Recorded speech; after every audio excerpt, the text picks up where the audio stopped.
Pongal leave ஓணுன்ட்டு தானே வந்தீங்க. சரி, நீங்கள் பொங்கல் உங்கள் கட்சிக்காரங்க கூட கொண்டாடின மாதிரி எப்போ பொதுமக்கள்லாம் சந்திக்க வேணாம்ப்பா சாமி, நீங்கள் வந்தால் 10 லட்சம் பேர் வந்துடுவாங்க. பொங்கலுக்கு போட்டோ போட்டு ஆமாம், நீங்கள் இது பொங்கலுக்கு பானைக்கு போட்டோ போடுவாரா? போட முடியாதுல்ல, அதனால பானைக்கு போட்டோ போட்டு பஞ்சு வைப்பீங்களா மேலே? இந்த ஸ்கூல்லலாம் வைப்பாங்களே மாணவர்கள் ஃபேன்சி ட்ரெஸ் காம்படிஷனில். அப்புறம் கரும்பு போதெல்லாம் என்ன வைப்பீங்க? குச்சி எதுனா பெயிண்டிங் பண்ணி. சார் அதாவது கொஞ்சமாச்சும் யதார்த்தத்து வாங்க சார். பிறந்த நாளுக்கு பார்க்க மாட்டேன், பொங்கலுக்கு பார்க்க மாட்டேன், தீபாவளிக்கு பார்க்க மாட்டேன்.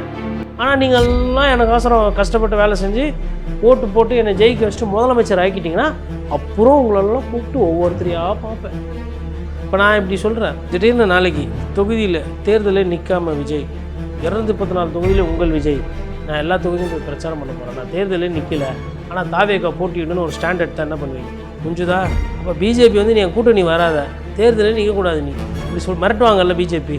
ஒன்று அன்பாக பேசுவாங்க, அப்புறம் குணமாக கூப்பிடுவாங்க, வரலன்னா அடக்குமுறையை எடுத்து பண்ணுவாங்க. உங்களுக்கு வலிக்குதுன்னா நீங்கள் தான் சொல்லணும். விஜய் அதை பண்ணுவார்னு நினைக்கிறீங்களா? தேர்தல் புறக்கணிப்பில் ஈடுபட வாய்ப்பு இருக்கு. இதுவே கிட்டத்தட்ட தேர்தல் புறக்கணிப்பு தாங்க. இப்போ நீங்கள் போய் மக்களை சந்திக்காமல் பிரச்சாரம் பண்ண வேண்டிய நேரத்தில் பிரச்சாரம் பண்ணாமல், கூட்டணி பேச வேண்டிய நேரத்தில் கூட்டணி பேசாமல், கட்சியோட தொண்டர்களுக்கு வந்துட்டு யார் யாருக்கெல்லாம் வேட்புமனு தாக்கல் வாங்கணும், நேர்காணல், இதுவே கிட்டத்தட்ட தேர்தல் புறக்கணிப்பு தாங்க. நீங்கள் கூட கூட்டணி வரணுன்ட்டு தான் நிர்பந்தம் பண்ணணும் இல்லை, உன் ஆட்டத்தை குறைக்கிறது கூட அமுக்கலாம்ல. உனக்கு கம்மியாக இருக்கட்டும் ஓட்டு, நாங்கள் 2 பேர் பிரிக்கிறதுல பிரிச்சுக்கிறோம், அப்படி கூட பிஜேபி நினைக்கும்ல. தேர்தலே நடக்கும்ன்றாங்க ஏப்ரலில். அப்படி நடக்குதுன்னா உங்களுக்கு கையில் வந்து இப்போ 20 தேதிக்கிட்ட வந்துட்டோம் நம்ம ஜனவரியில். 8 வாரம் இல்லையே, 8 ஞாயிற்றுக்கிழமையே இல்லையே. அதில் ஞாயிற்றுக்கிழமை சனி ஞாயிறு ஆனால் லீவ் வேறு விடுவார். பார்ட் டைம் பாலிடிக்ஸ் தான் பண்ணுவார், வாரத்தில் 2 நாள் தான் வேலை செய்வார். இப்போ இவர் கணக்கு பார்க்கும்போது தான் இவருக்கு ஒர்க்கிங் டேஸே இன்னும் 20 டேஸ் தான் இருக்குது. 20 ஒர்க்கிங் டேஸில் 234 கான்ஸ்டிட்யூன்சி நீங்கள் எப்படி சார் சுற்றி வருவீங்க? அதனால தான் எனக்கு சந்தேகம் வருது, ஒருவேளை அவரே தேர்தல் நிற்பாரான்ற அந்த சந்தேகம் எனக்கு வருது. லிபர்ட்டி தமிழ் நேயர்களுக்கு வணக்கம். இன்றைய நேர்காணலில் நாம் சந்திக்க இருப்பவர் பத்திரிகையாளர் கோட்டீஸ்வரன் அவர்கள். வணக்கம் சார். நேயர்களுக்கும் நெறியாளருக்கும் அன்பு வணக்கம். தாவேகா கட்சித் தலைவர் விஜய் அவர்கள் அந்த 2026 தேர்தலை முன்னிட்டு 234 தொகுதிகளிலும் பிரச்சாரம் மேற்கொள்ள பொதுக்கூட்டம் அமைக்க 10 பேர் கொண்ட பிரச்சார குழு அமைச்சிருக்கிறாரு. அடுத்தடுத்து பல்வேறு சிக்கல்கள், சிபிஐ விசாரணை, இப்போ 19ஆம் தேதி மீண்டும் ஆஜராகணும்னு நினைக்கிறேன். ஜனநாயகன் படம் வந்து தொடர்ச்சியாக தடை, உச்சநீதிமன்றம் விசாரிக்கவே எங்களுக்கு விருப்பம் இல்லை, நீங்கள் போய் சென்னை நீதிமன்றத்தில் போய் பார்த்துக்கோங்கன்னு சொல்லி அனுப்பிச்சிட்டாங்க. ஜனநாயகன் படம் வெளியே வருமா வராதா அப்படிங்கிற ஒரு சிக்கல்கள் விஜய்க்கு இருக்குது. ஆனாலுமே அதெல்லாம் கடந்துட்டு தேர்தல் பணிகளை மேற்கொள்ள பிரச்சார குழு அமைச்சிருக்கிறாரு. விஜய் அவர்களுடைய இந்த அடுத்த கட்ட நடவடிக்கைகள் குறித்து உங்களுடைய பார்வை என்ன? இந்த 4 நாளில் இதில் 2 நாள் பொங்கல், இப்போ இன்றைக்கி 3ஆவது நாள் பொங்கல் விழாவில் இருக்கும், அதுக்கு முன்னாடி 2 நாள், அப்போ இன்னோட சேர்த்தா 5 நாள். இந்த 5 நாளில் விஜய் சார் செஞ்ச வேலைகள் என்று பார்த்திங்கன்னா 2 விதமான முக்கிய வேலைகள் செஞ்சுருக்கார். ஒன்று, இன்றைக்கி எம்ஜிஆர் அவர்களோட பிறந்தநாளை ஒட்டி ட்வீட்டு போட்டிருக்காரு, அது ஒரு முக்கியமான டெவலப்மெண்ட்டு. பிரதமர் மோடியும் வாழ்த்து சொல்லியிருக்கிறார் எம்ஜிஆர் அவர்களுக்கு. அது ஒரு அவர் ரேஞ்சுக்கு அவர் கொஞ்சம் வேலை வழியில் பயணிப்போம்னு இவரும் சொல்கிறார், இவரும் சொல்லியிருக்கார், அவரும் சொல்லியிருக்கார். அது ஒன்று ஃபஸ்ட்டு புரிதல். 2வது ரொம்ப முக்கியமானது வந்து ஒரு 10 பேர் கொண்ட குழு போட்டிருக்கார். இந்த குழுவானது எப்படின்னு பார்த்திங்கன்னா, இதுக்கு ஒரு டெண்டர் விட்டு ஒரு பல கோடி ரூபாய் ஒதுக்கி, அதுக்கப்புறமா அந்த குழுவில் சிறந்த வல்லுநர்கள் உலகளாவியில் தேடி, இலக்கிய சொல்லாடல், அரசியல் ஆத்திச்சூடு, அதுக்கப்புறம் ஓட்டு பேங்க் பாலிட்டிக்ஸு, அதுக்கப்புறம் செஃபாலஜிஸ்ட்டு, இந்த மாதிரி ஒரு பெரிய குழுவை வந்து 1/2 மணி நேரம் வேலை மொத்தமாக படிச்சுட்டு யார் யார் என்ன ஏது கையெழுத்து போடுறது அது ஒரு வேலை, படிச்சுட்டு ட்வீட்டு எம்ஜிஆர் அவர்களுக்கு அப்படின்னு அதில் வந்து ஒரு ட்வீட்டு, இவ்வளோதான். இந்த 5 நாளில் சார்வால் செஞ்சுருக்கிற வேலை இவ்வளோ தான். எதுக்கு சொல்கிறேன்னா, நீங்கள் கேட்டீங்க அடுத்த கட்ட நிகழ்வுன்னு, இதுதான் வேலை இதுதான் அப்படின்றது ஆகிப்போச்சு, அரசியல் தான் அப்படின்னும்போது அதை முழு நேரமாக கொஞ்சம் கவனமாக இது பண்ணணும். பாம்பே எலெக்ஷன் ரிசல்ட் வந்திருக்குல்ல, எதனா ஒரு கருத்து சொல்லலாம்ல. பாம்பேலேருந்து நான் படம் ஓடுது. ஒன்று, தோற்றவங்களுக்கு தைரியத்தை கொடுங்க, ஒருவேளை அவங்க உங்களுக்கு வேண்டப்பட்டவங்களாக இருந்தால். அது காங்கிரஸ் கட்சி, இன்றைக்கி ராகுல் காந்திக்கும் காங்கிரஸ் கட்சியும் பெரிய பந்தம் இருக்குது. அப்படி இருக்கும்போது அவங்க தோற்று போயிட்டாங்க, மோசமான தோல்வி, பேயடி காங்கிரஸ்க்கு அங்கே பாம்பேயில். அதுக்காச்சும் ஒரு ஆறுதல் சொல்லலாம், ஒன்றும் பிரச்சனை இல்லை, நம்ம திருப்பி எழுந்து வருவோம் டியர் ராகுல்ஜி. ஏன்னா ஜனநாயகன் படம் பிரச்சனைக்கு ராகுல் காந்தி குரல் கொடுத்தாரு. ராகுல் காந்தி கட்சி தூக்கும்போது இப்போ விஜய் குரல் கொடுக்கணும்ல, அதுதானே வந்து ஒரு ஒரு ஒரு அரசியல் நாகரிகம். சரி, அதை செய்யலை. இல்லை, ஒருவேளை சிபிஐ உங்களை நல்லா நடத்துது, ஒரு புதுசாக ஒரு நல்ல நட்பு உருவாகியிருக்கு பாரதிய ஜனதா கட்சியோட, சிபிஐ வந்து பொங்கலுக்கெல்லாம் லீவு கொடுத்து அனுப்பிச்சிருக்காங்க. ஸோ அந்த கட்சிக்கு வேண்டப்பட்ட சிபிஐக்கு வேண்டப்பட்ட ஒரு கட்சி வந்து ஜெயிச்சிருக்கு. பல வருஷம் கழித்து பாம்பே கார்ப்பரேஷன் பிடிக்கிறாங்க. அவங்களுக்காச்சும் ஒரு வாழ்த்து செய்தி சொல்லணும். இவங்களுக்கும் ஒரு வாழ்த்து சொல்ல மாட்டீங்க, இல்லை ஒரு நன்றி தெரிவிக்க மாட்டீங்க, இல்லை அவங்களுக்கும் வந்து நீங்கள் வந்து ஜனநாயகத்தை வந்து ஏமாற்றி ஜெயிச்சிட்டிங்க அப்படி ஒரு எதிர்கருத்தும் சொல்ல மாட்டேன். ஸோ இப்போ எல்லாத்தையுமே கடந்து போகிறார். இதில் பின்குறிப்பு என்னென்னா, தாராவி, பூனே, பாம்பே கிட்டத்தட்ட நிறைய தமிழர்கள் இருக்காங்க இன்றைக்கி. தமிழர்கள் அங்கே வந்து ஒரு சில தாராவியில் ஒரு சில தொகுதியில் காங்கிரஸ் கட்சி ஜெயிச்சிருக்கு. அப்போ அந்த மாதிரிலாம் இருக்குது. இப்போ இவர் வந்து பாலிடிக்ஸ் பண்ணாமல் ஒதுங்கி போகிறதுல சார் வந்து நல்லது. அதனால் அடுத்த கட்ட நடவடிக்கை என்ன எப்படி பார்க்குறீங்கன்னு கேட்டிங்களா, இதுதான் பதில்.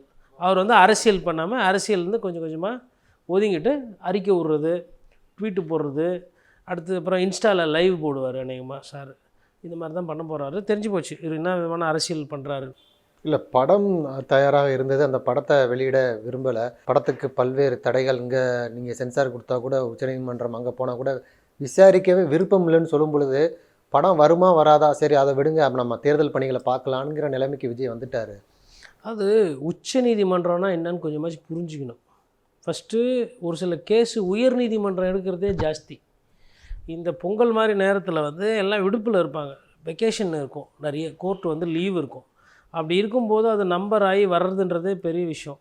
ஹைகோர்ட்டில் ஆர்டர் வந்தது, ஹைகோர்ட் ஆர்டரை எதிர்த்து ஹைகோர்ட் ஆர்டர் ரிலீஃப் வந்தது, அதை எடுத்து மத்திய அரசு வந்துட்டு சென்சார் போர்டு வந்து போகுது, டிவிஷன் பெஞ்சில் நிற்குது, டிவிஷன் பெஞ்சு ஸ்டே கொடுத்துட்டாங்க, அதோடு நிற்கிது.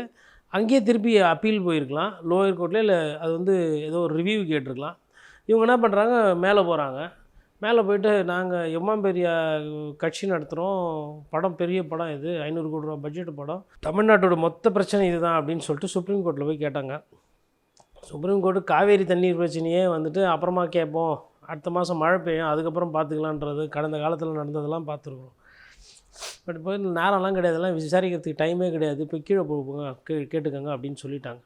இதில் என்ன ரொம்ப முக்கியமான விஷயம்னா, இந்த கோர்ட்டு வந்து சொன்னதெல்லாம் கேட்குறாங்க. ஆனால் நீதியரசர் செந்தில்குமார் அவர்கள் சொன்னதை சுத்தமாக நம்ம மறந்துட்டோம். சம்பவம் நடந்து அக்டோபர் 3ஆம் தேதி ஆர்டர் போடுறாரு. என்னன்னா, இமீடியட்டாக எனக்கு இந்த விசாரணை தன்மையில் வந்து எனக்கு வந்து சாட்டிஸ்ஃபேக்ஷன் இல்லை, இந்த அதிகாரிகள் காவல்துறை, அதாவது தமிழக காவல்துறை அதிகாரிகள் விசாரித்த கோணமாகட்டும் வேகமாகட்டும் ஒரு கரெக்டான புரிதலை நோக்கி போகலை, ஆதாரங்கள் ரொம்ப முக்கியம், அதனால் உடனடியாக செயல்பட்டு வேகமாக விசாரிக்கணும், ஆதாரங்களை அழியாமல் பார்த்துக்கங்கன்னு சொல்லிட்டு என்ன சொல்கிறாருன்னா, அந்த ஏரியாவில் இருக்கிற சிசிடிவி ஃபுட்டேஜு, எவிடன்ஸு, ஆதாரம் எல்லாத்தையும் உடனே கலெக்ட் பண்ணிவிட்டு, வண்டிக்குள்ளே இருந்த கேமரா இருந்ததுன்னா அதையும் ரெக்கார்ட் பண்ணுங்கள், வண்டிக்கு வெளியில் என்னென்ன கேமரா இருக்கோ அதையும் ரெக்கார்ட் பண்ணி எடுங்க, அந்த வாகனத்தை சீஸ் பண்ணுங்கள் உடனே அப்படின்னு சொல்லி சொன்னார். வசதியாக அந்த தீர்ப்பு அப்படியே மறந்தாச்சு. அந்த தீர்ப்பு அதில் அது வந்து நீதி நிலைநாட்டுற ஒரு தீர்ப்பு நீதியரசர் செந்தில்குமார். அதாவது அடிப்படை அந்த கருத்துக்குள்ளே தீர்ப்புக்குள்ளே அப்புறமா போவோம். ஒரு குற்றம் நடந்துச்சுன்னா குற்றம் நடந்த உடனே அந்த குற்றத்தோட தடயங்கள் அழிக்கப்படாமல் காப்பாற்றும். அப்போ தான் நீங்கள் அதை வந்து கரெக்டாக விசாரித்து நல்லது என்ன நடந்தது ஏதுக்குதுன்றதை நீங்கள் விசாரிக்க முடியும். இப்போ இதே வேறு ஒரு கொலையோ இல்லை ஒரு திருட்டுத்தனம் நடந்துட்டு அந்த இடத்துல எவிடன்ஸு 2 மாதம் 3 மாதம் கழித்து போய் கலெக்ட் பண்ணால் எவிடன்ஸ் இருக்குமா? எவிடன்ஸ் அழைக்காமல் என்ன பண்ணுவாங்க? அப்போ யாரோட வசதிக்காக தாவேக்காக நீங்கள் உதவி பண்ணியிருக்கீங்க. அது திமுக பண்ணியிருக்கலாம், இல்லை பாரதிய ஜனதா கட்சி பண்ணியிருக்கலாம். அதாவது திமுக ஆட்சியில் இருக்கக்கூடிய காவல்துறை, இல்லை பாரதிய ஜனதா கட்சி ஆட்சியில் அங்கமாக இருக்கக்கூடிய அந்த ஆட்சியின் கட்டுப்பாட்டு கீழே இருக்கக்கூடிய சிபிஐ. இப்போ நான் இப்படி தான் புரிஞ்சுக்கிறேன். இந்த உங்கள் 2 பேரும் அரசியல் ஆதாயத்துக்கு வேண்டி ஒரு எவிடன்ஸை கூட வந்து நீங்கள் வந்து டைமுக்கு கலெக்ட் பண்ணலை. இந்த வண்டியை வந்து இப்போ சிபிஐ வந்துட்டு சீஸ் பண்ணி எடுக்கிறாங்க. எவ்வளோ நாள் கழிச்சு? 100 நாள் கழிச்சு. ஒருத்தர் திருடி போயிட்டார் ஒரு தங்க நகையை, 100 நாள் கழித்து போயிட்டு விசாரணையை தொடங்கி 100 நாள் கழித்து ஆதாரத்தை தரவினீங்கன்னா அந்த தங்க நகை அங்கே இருக்குமா? இதுதானே அடிப்படை. நீதியரசர் செந்தில்குமார் இதை தானே சொன்னார். இந்த தீர்ப்பு சரியில்லை, அந்த தீர்ப்பு அது இல்லை, இந்த தீர்ப்பில் அது பத்தலை, இந்த தீர்ப்பில் அது வரலன்னு சொல்லிட்டு எல்லாம் மேலே போய் கட்சியில் இன்றைக்கி அது என்னமோ வந்து அந்த விசாரணை சரியாக போகலைன்றது தான் என்னோடய புரிதல். அதேமாதிரி அவரோட அரசியலும் வந்து சரியாக போகலைன்றது தான் என்னோடய புரிதல். அப்புறம் நீங்கள் கேட்டீங்க ஜனநாயக படம். ஜனநாயக படத்தை பொறுத்தவரைங்க சுப்ரீம் கோர்ட் ஆகட்டும் ஹைகோர்ட் ஆகட்டும் அதுக்கெலாம் வந்து அவ்வளோ முக்கியத்துவம் கொடுப்பாங்க. அது ஒரு படம், முதலீடுகள் போட்டிருக்கிறாங்க, பல்வேறு மக்களுடைய பல்வேறு உழைப்பு இருக்குது அதில். ஜனவரி பொங்கலுக்கு வர வேண்டிய படத்தை, அதுவும் கடைசி படம் வேறு அவருக்கு, அப்பட்டமாக தெரியுது பாஜக முடக்கிறாங்க, விஜய் வந்து பழி வாங்குறாங்கன்னு. அதை சுப்ரீம் கோர்ட்டு கூட விருப்பம் இல்லைன்னு சொல்லும் பொழுது இது என்ன மாதிரியான ஒரு இதுன்னு கேட்குறாங்கல்ல. அதாவதுங்க, முதலமைச்சர் நான் போய் பிரச்சாரம் பண்ணிக்கிறேன், தேர்தல் வருது, ஒன்றும் இல்லைங்க, நான் நீங்கள் தீர்ப்பு என்னென்னா கொடுங்க, நான் போய் பிரச்சாரம் பண்ணிக்கிறேன், கட்சியை மறந்துட போகிறாங்க, நான் போய் மக்கள்கிட்ட வணக்கம் சொல்லணும், ஓட்டு கேட்கணும், என் கட்சியை காப்பாற்றணும்னு சொல்லி கேட்குறாரு. யார்? அரவிந்த் கெஜ்ரிவால். அனுமதி கிடைக்கல. கோர்ட்டு உடனே வந்து அந்த கேஸை கேட்டு உடனே வந்து போய்ட்டு பிரச்சாரம் தானே நீங்கள் பண்ணிட்டு வாங்க, அப்புறம் நாங்கள் தீர்ப்பு கேட்குறோம், இல்லை அப்புறம் விசாரணையை தொடங்கலாம், ட்ரையல் அப்புறம் நடத்தலாம்னு சொல்லலை. அதுவும் பிரச்சனை. எனக்கு என்னோடய ப்ராசஸ் என்னவோ, லீகல் ப்ராசஸ் என்னவோ, ஒரு ஆளுக்குன்றது தனியாக சட்டத்தை வந்து வளைக்க முடியாதுன்னு சொல்லிட்டு கொடுக்கல, எந்த நிவாரணமும் கொடுக்கல. சசிகலா அவர்களோட வழக்கறிஞர் ஐயா ராஜா செந்தூர் பாண்டியன், அருமையான வக்கீல், அவருக்கு ஒரு வாரம் தண்டனை வந்து குறைக்கணும், இல்லை ஒரு 2 நாள் குறைக்கணும்னு போராடுறாரு. சட்ட புஸ்தகத்தில் என்னென்ன நுணுக்கங்கள் இருக்கோ அத்தனையும் போடுறாரு. ப்ரிசன் மேனுவல்ஸு, ரிலீஃபு, சாதாரணமாக கிடைக்கக்கூடிய ஒரு குற்றம் சாட்டப்பட்டவர்களோ குற்றவாளிக்கோ கிடைக்கிற அந்த குறைந்தபட்ச நிவாரணம் கூட சசிகலா அவர்களுக்கு கிடைக்கவே கூடாதுன்றதில் சிறைத்துறையும் மத்திய கட்டுப்பாட்டு கீழே வரக்கூடிய அந்த விசாரணை ஆணையமும் ரொம்ப தெளிவாக இருந்தாங்க, நீதித்துறை உட்பட. எதுக்கு இதெல்லாம் சொல்கிறேன்? லீனியன்சியெல்லாம் காட்ட மாட்டாங்க. வாதி பிரதிவாதம் ரெண்டுத்துக்கும் என்ன சம்பந்தம், அதுக்கு என்ன தீர்ப்பு, அப்படி தான் போகுமே தவிர்த்து விஜயண்ணா அப்படின்றதுனால வேகமாகலாம் விசாரித்து டோக்கன் நம்பர் 20 இருக்கிற ஐட்டம் நம்பர் 20 இருக்கிறதுக்கு வந்து ஐட்டம் நம்பர் 2 ஆக்கி உடனே கேட்டு விசாரித்து நீதியை உடனே வழங்குறது அப்படின்றதெல்லாம் கிடையாது. அதுக்குன்னு ஒரு தன்மை இருக்குது, அதுக்குன்னு ஒரு போக்கு இருக்குது, அது போக்கில் தான் போகும் நீதித்துறை. உங்களுக்கு வந்து பொங்கல் இல்லைன்னா அத்தை பொங்கல் ரிலீஸ் பண்ணிட்டு போயினே இருப்பாங்க அவங்க. நாட்டில் வந்துங்க பெரிய பெரிய பிரச்சனை இருக்குது. நாட்டில் தேர்தல் நடக்கும்போது ஓட்டு திருடிட்டு போட்டாங்க அப்படின்ட்டு ராகுல் காந்தி சொல்கிறாரு. எங்கே போச்சு அப்படின்னா இவங்க தான் திருடினாங்க அப்படின்னு சொல்லிட்டு பிஜேபி கை காட்டுறாரு. என்னப்பா ஓட்டு திருடினியா கிருனியா? இல்லை நாங்கள் திருடலன்ற மாதிரி பஞ்சாயத்து நடக்கும்போது கோர்ட்டு வந்து வேகம் காட்டுச்சு. என்ன டெய்லியாக விசாரிச்சுது அந்த கேஸை கோர்ட்டு. இந்த வாரம் சொல்லுவாங்க, அடுத்த 2 வாரம் டைமு, ஸ்டேட் கவர்மெண்ட் அப்பீல் வைக்கும், மத்திய அரசு வந்து அவங்களோட தரவுகள் வைப்பாங்க, அப்புறம் தேர்தல் ஆணையத்தை கூப்பிட்டு உன்னோட தரவுகள் சொல்லுவாங்க. இந்த வழக்கறிஞர் 3 வழக்கறிஞர் பேசுவாங்க. அதுக்கப்புறம் நீதிமன்றத்தில் ஒரு சில விசாரணைகள் நடக்கும், தரவுகள் இதெல்லாம் பார்த்துட்டு தானே தீர்ப்பு வந்துச்சு. இதெல்லாம் பார்த்துட்டு தானே ஒரு முடிவுக்கு கோர்ட் வந்தது. இதில் தப்பு நடக்காமல் பார்த்துக்கணும்னு சொல்லிட்டு முயற்சி பண்ணுச்சு. அதாவது ஓரளவுக்கு தேர்தல் ஆணையம் வந்து ஒழுங்காக நடக்கிறதுக்கு முயற்சி பண்ணுச்சு. ஆனாலும் தேர்தல் ஆணையம் என்ன பண்ணும்? முயற்சியெல்லாம் பண்ணாது. தேர்தலை வந்து மோசமாக நடத்துறதுக்கு என்னவோ அதுதான். இப்போ இங்கில் பிரச்சனை, போன எலெக்ஷனில் ஓட்டர்ஸ் ரோலில் பிரச்சனை, அதுக்கு முன்னாடி வந்து ஒவ்வொரு தேர்தலில் ஒவ்வொரு பிரச்சனை, இவிஎம் பிரச்சனை. கோர்ட் என்ன பண்ணிருச்சு? உங்களுக்கு தீர்ப்பு மூலமா ஒரு சில தர்மத்தை நிலைநாட்டுறதுக்கு கோர்ட்டு உதவி பண்ணியிருக்கு. மற்றபடி ஒரு கோர்ட்டுக்கு வந்து ஜனநாயகன் படத்தை வந்து உடனே தீர்ப்பு சொல்லணும், உடனே இதில் வந்து தீர்வு சொல்லணும் அப்படின்னா கோர்ட்டுக்கு அது வேலை கிடையாது. விஜய்க்கு அது புரிஞ்சு போச்சுன்னு பார்க்கலாமா? குறிப்பாக விஜய்க்கு இது சப்ஜெக்டே தெரியாது. இல்லை, ஜனநாயகன் சம்பந்தமாக எந்த வித ட்விட்டும் போடல. ராகுல் காந்தி போட்டார், எல்லா கட்சி தலைவர்களும், குறிப்பாக தமிழ்நாடு முதலமைச்சரே போட்டார் சென்சார் போர்டுக்கு எதிராக. ஆனால் விஜய் இது வரைக்கும் குரல் கொடுக்கல. இப்போ ஜனநாயகன் எப்படியும் தேர்தல் வருவதனால நம்ம படத்தை விட மாட்டாங்கன்னு உணர்ந்துட்டாருன்னு பார்க்கலாமா விஜய்? அப்படி இல்லைங்க, முடிவெடுக்கக்கூடிய நிலைமையில் இல்லைங்க. ஒரு தொலைநோக்கு பார்வையோ இல்லை ஒரு அரசியல் தெளிவோ இல்லாத ஒரு நபர் விஜய். அவருக்காகவும் அவர் சிந்திக்க மாட்டார், அடுத்தவங்களுக்காகவும் சிந்திக்க மாட்டார். எதிர்வினை ஆடுறணுன்னா எப்படி வேணால் எதில் அரசியல் வேணால் எடுத்து ஆடலாம் இல்லையா? இப்போ கட்சியில் கூட்டி கட்சி பார்க்கும்போது எம்ஜிஆர் அவர்களுக்கு வாழ்த்து சொல்கிறதுலாம் 2 பேரும் ஒன்றா வரீங்க. யார்? மோடி அவர்களும் விஜய் அவர்களும். மற்றபடி மோடி அவர்கள் மீதோ இல்லை மத்திய அரசில் பாஜக மீது விஜய் ஒரு நாளும் எந்த கருத்தும் சொல்கிறது கிடையாது, சொல்லவும் போகிறது கிடையாது. இப்போ நான் இப்படி சொல்கிறேன், திடீர்னு நாளைக்கு தொகுதியில் தேர்தலே நிற்காமல் விஜய் 234 தொகுதியில் உங்கள் விஜய், நான் எல்லா தொகுதியும் போய் பிரச்சாரம் பண்ண போகிறேன், நான் தேர்தலே நிற்கல, ஆனால் தாவேக்கா போட்டியிடுன்னு ஒரு ஸ்டாண்ட் எடுத்தால் என்ன பண்ணுவீங்க? முடிஞ்சுதா? சாத்தியக்கூறு சொல்கிறேன் நான். அப்போ பிஜேபி வந்து நீ என் கூட்டணி வராத, தேர்தலே நிற்கக்கூடாது நீ இப்படி மிரட்டுவாங்கல்ல பிஜேபி. ஒன்று அன்பாக பேசுவாங்க, அப்புறம் குணமாக கூப்பிடுவாங்க, வரலன்னா அடக்குமுறையை எடுத்து பண்ணுவாங்க. உங்களுக்கு வலிக்குதுன்னா நீங்கள் தான் சொல்லணும். நாங்களே யூகிச்சு பத்திரிகையாளர்கள் பேசுகிறதோ இல்லை அரசியல் வல்லுநர்களோ இல்லை அரசியல் விமர்சகர்கள் பேசுகிறதோ கிடையாது. ஒரு விஷயத்தை வந்து அவர் வந்து அதீத நேரம் வந்து முடிவெடுக்கிறதுக்கு is not taking right decisions at right time. அவர் பையிங் டைம். மன்மோகன் சிங்க்கு இருந்த ஒரு பெரிய கெட்ட பழக்கம், அதே கெட்ட பழக்கம் விஜய்கிட்ட இருக்குது. ஒரு விஷயத்தில் பதில் சொல்ல வேண்டிய நேரத்தில் பதில் சொல்லாமல் வாயே திறக்காமல் இருந்தார். அன்றைக்கி அந்த மாதிரி வாயே திறக்காமல் ஒரு ஒரு ஒரு வீரியமான ஒரு பிரதமராக இல்லாமல் சாதித்தார். ரொம்ப சாமானியர், அதாவது கரைபடியாத கைக்கு சொந்தக்காரர், ஊழல் குற்றச்சாட்டு இல்லாதவர், ஒரு சிறந்த எக்கனாமிக் வல்லுனர், அதிலெல்லாம் டவுட்டே கிடையாது. ஆனால் ஒரு பிரதமராக தன்னுடைய கோபத்தையும் தன்னுடைய அந்த அந்த நினைப்பையும் உடனே சொல்ல மாட்டார். எங்கன்னா ஒரு சின்ன ஒரு குண்டு வெடிப்பு இருக்குன்னா நான் இதை வன்மையாக கண்டிக்கிறேன். இவரோட கோபம் இவ்வளோ தான். இதே மோடி எடுத்திங்கன்னா அந்தர்பில்ட்டி, ஆகாசபில்ட்டி, குறுக்கில் மறுக்கில் என்னென்ன அட்டகாசம் பண்ண முடியுமோ, என்னென்ன ஸ்டண்ட்டு பண்ண முடியுமோ அத்தனையும் பண்ணுவாப்பில். காலத்துக்கு இங்கே வச்சுக்கிட்டு ஜெய் ஸ்ரீராம் நான் விடமாட்டேன், operation Sindoor, operation Hanuman, operation கடாயுதம், ஆப்ரேஷன் அம்பு, ஆப்ரேஷன் வில்லு, ஏதோ ஒன்று பண்ணி லேகியம் விற்கிறவனை விட மோசமாக போய் ஏதோ ஒன்று பண்ணுவாப்பில். ஆனால் அந்த காலகட்டத்தில் மன்மோகன் சிங் வாயே திறக்க மாட்டார். இந்த மாதிரி நீங்கள் வாயே திறக்காமல் அமைதியாக இருந்தீங்கன்னா அதுவும் ஒரு அரசியல் சாணக்கியத்தனம் தானே. எது ஊமக்கோட்டா மாதிரி இருக்கிறதா? வாயை திறக்கணும் சார். வாய் எதுக்கு இருக்குது? நாக்கு எதுக்கு இருக்குது? பேசுவதற்கு. மலிவான விஷயங்கள் நான் பேச சொல்ல, மட்டமான அரசியல் நான் பேச சொல்ல, நாகரிகமான அரசியல், நல்ல அரசியல் பேசலாம் இல்லையா? ஏற்கனவே படம் சிக்கலில் இருக்குது, நம்ம ஏதாவது சொல்லி கூட ஒன்றும் இல்லைங்க. நான் விழுவேன்னு நினைத்தாயோ, என்றைக்கு படம் வருதோ அன்றைக்கி வரும் பொங்கல். எங்களுக்கு என் ரசிகர்கள் சொல்லிட்டாங்க, என் நெஞ்சில் குடியிருக்கும் ரசிகர்களே, என்றைக்கு வந்து பொங்கல், என்றைக்கு படம் ரிலீஸ் ஆகுதோ அன்றைக்கி தான் பொங்கல் அப்படின்னு போட்டு அப்படியே அவர் ஆட்டின் போடலாம்ல. அவருக்கு பிடிச்ச மாதிரியே. சரி, அரசியல் தான் பேச வேணாம் சார். அதாவது ரொம்ப மிகைப்படுத்தி தாவேக்காக்கும் விஜய் அவர்களுக்கும் ஒரு அதீத இது வந்து பூஸ்டப் கொடுத்துட்ருக்குறாங்க.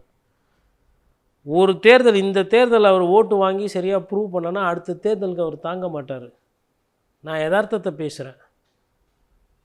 இல்லை, இப்போ நீங்கள் முன்னாடி சொன்ன கருத்து போல தான் இப்போ வந்து சமூக வலைதளங்களில் பல்வேறு முக்கிய நபர்களும் சொல்லக்கூடிய கருத்து என்னென்னா, விஜய் வரும்பொழுது திமுகவுக்கு தான் ரொம்ப டேமேஜாக இருக்கணும் முன்னாடி இருந்தாங்க. இப்போ வந்து என்டிஏ கூட்டணி அதிக அளவில் விஜய் வருகையால் டேமேஜ் ஆகுது. அதனால தான் பாஜக இவ்வளவு பெரிய அழுத்தம் கொடுக்குது. ஒன்று என்டிஏ கூட்டணிக்கு வரணும், இல்லைன்னா அந்த தேர்தலை புறக்கணிக்கணும். ஏன்னா இது ரொம்ப முக்கியமான தேர்தல்னு சொல்லி அந்த மாதிரி கருத்துக்கள் தான் உலா வருது. விஜய் அதை பண்ணுவார்னு நினைக்கிறீங்களா? தேர்தல் புறக்கணிப்பில் ஈடுபட வாய்ப்பு இருக்குமா அவருக்கு? இல்லை, இப்போ போனால் இதுவே கிட்டத்தட்ட தேர்தல் புறக்கணிப்பு தாங்க. இப்போ நீங்கள் போய் மக்களை சந்திக்காமல், பிரச்சாரம் பண்ண வேண்டிய நேரத்தில் பிரச்சாரம் பண்ணாமல், கூட்டணி பேச வேண்டிய நேரத்தில் கூட்டணி பேசாமல், கட்சியோட தொண்டர்களுக்கு வந்துட்டு யார் யாருக்கெல்லாம் வேட்புமனு தாக்கல் வாங்கணும், நேர்காணல் நடக்கும். இதுவே கிட்டத்தட்ட தேர்தல் புறக்கணிப்பு தாங்க. நீங்கள் மாற்றுன்னு சொல்கிறீங்கல்ல, திமுக வந்து எதிர்ப்பு பேசிட்டு போயிட்டீங்க. பாரதிய ஜனதா கட்சியை பற்றி எதுவும் பேசுறதில்ல. அதிமுகவை பற்றி, அதிமுகவோட ஓட்டை எப்படி சுரண்டலாமோ அதுக்கு உண்டான வேலையை பார்த்துக்கிட்டு இருக்கீங்க. இதில் மக்கள்கிட்ட நீங்கள் எங்கே போய் உங்களை நிறுத்துறீங்க? இந்த நேரம் எதனா ஒன்று பேசணும், எதனா ஒன்று பிரச்சாரம் பண்ணல, நேரம் இல்லை. குழு அமைச்சிருக்கிறார்ல, குழு அமைச்சு குழுக்கு ஓட்டா இல்லை விஜய் அவர்களோட முகத்துக்கு ஓட்டா? இங்கே ஏங்க, அதாவது இரண்டு விதமாக இருக்குது. ஒன்று அரசியலில், ஒன்று இவர் வந்தால் நல்லது செய்வாருன்னு சொல்லி ஓட்டு போடுறது, இன்னொன்று இவர் நல்லது செஞ்சாருன்னு ஓட்டு போடுறது. விஜய் அவர்கள் மொதல் ரகம். இவர் வந்தால் நல்லது செய்வாருன்னு சொல்லி ஓட்டு போடுறவங்க. சாம்பிள் பார்க்காம புதுசாக ஒரு ஹோட்டல் திறக்கிறாங்க, புது ஹோட்டல் போய் சாப்பிடுவாங்க. உணவு நல்லா இருந்தால் தான் அடுத்த முறை கூட்டம் வரும். உணவு சரியில்லைன்னா அந்த ஹோட்டலுக்கு போக மாட்டாங்க. இது யதார்த்தம். இப்போ விஜய் அவர்கள் ஒரு புது ஹோட்டல், புது விடுதி, எல்லோரும் போவாங்க, சாப்பிடுவாங்க, தங்கணும். ஒரு மாற்றத்தை விரும்புவாங்க மக்கள், எப்பயுமே விரும்புவாங்க. ஆனால் இவர் அதற்கேற்ற அந்த ஒரு விளம்பரமோ, அதற்கேற்ற ஒரு பிரச்சாரமோ, அதற்கேற்ற உழைப்போ, அதற்கேற்ற கருத்தோ, அதற்கேற்ற அரசியலோ எதுவுமே இல்லையே களத்தில் அரசியல் பண்ணாமல். நேற்று எடப்பாடி பழனிசாமி கலைச்சி விட்டாரா? ஒரு ஆங்கில ஊடகத்தில் இருக்கவங்க போய் கேட்குறாங்க, 3வது ஒரு அணி வந்திருக்குது, 3வது ஃபேக்டர் என்ன பண்ணுறீங்க? களத்தில் நாங்கள் அவங்கள சந்திக்கவே இல்லை, நீங்கள் ஏன் இல்லாததெல்லாம் சொல்கிறீங்க? நாங்கள் திமுக அதை எங்கள் சண்டை நாங்கள் பார்த்துக்குறோம். எதுக்கு சொல்கிறாங்க அதை? கூட்டணி வரா மாதிரி இருந்தால் அதை சொல்ல மாட்டார்ல. அப்போது இப்போ நீ வர வேணாம், நீ என்ன பண்ணுற, நீ பண்ணிக்கோ, ஆவறது ஆகட்டும் அப்படின்ற அந்த மனநிலைக்கு வந்து போயிட்டாங்க.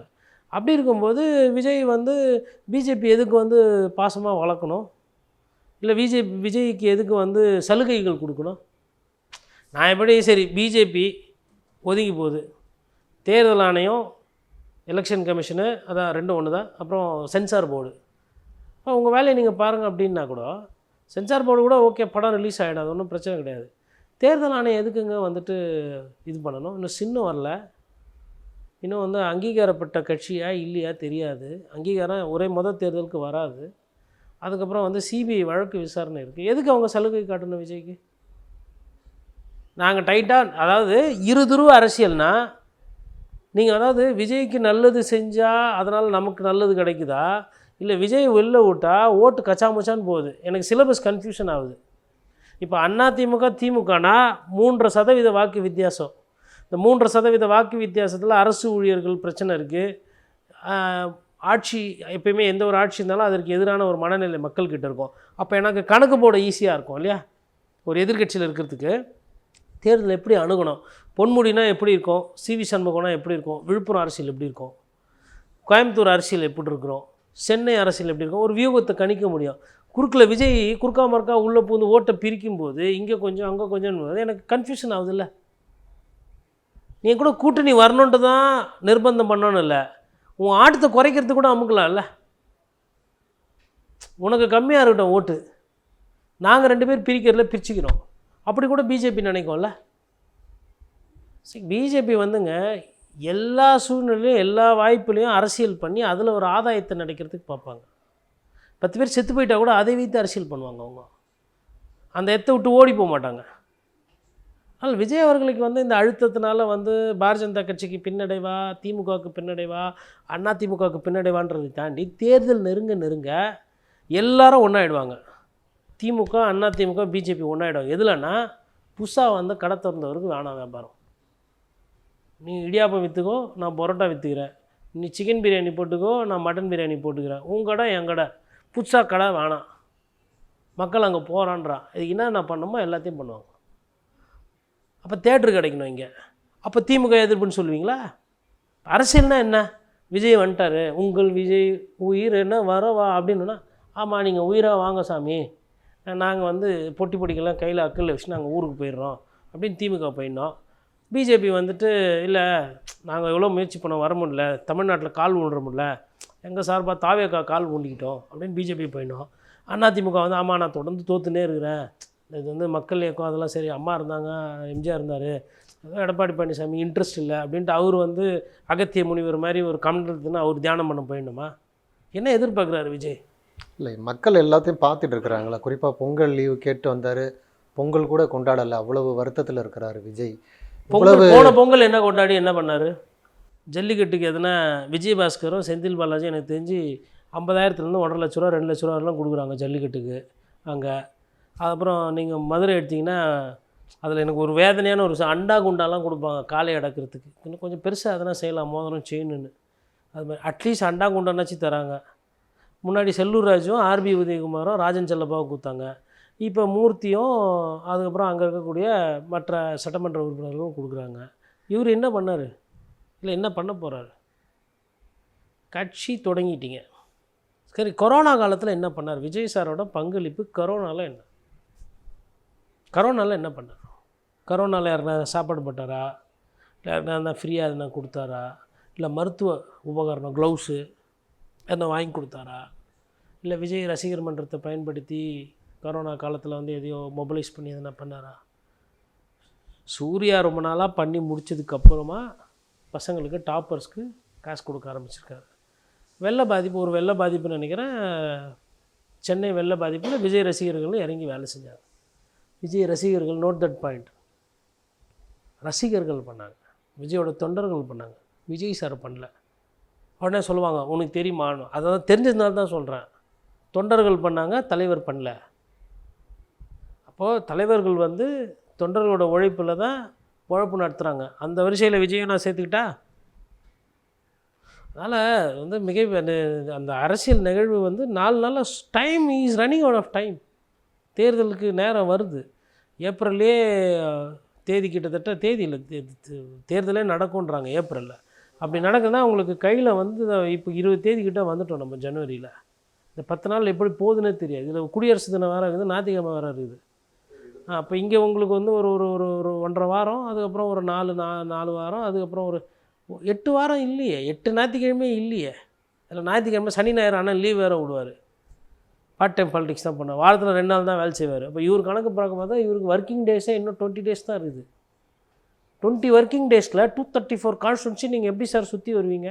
இல்லை சொல்லிவிடுங்க. அப்போ சரி சார், எனக்கு ஒரே ஒரு பிரச்சனை தான். இப்போது என்ன பிரச்சனைனா, திமுகவும் அதிமுகவும் மாறி மாறி ஊழல் பண்ணிக்கிறாங்க.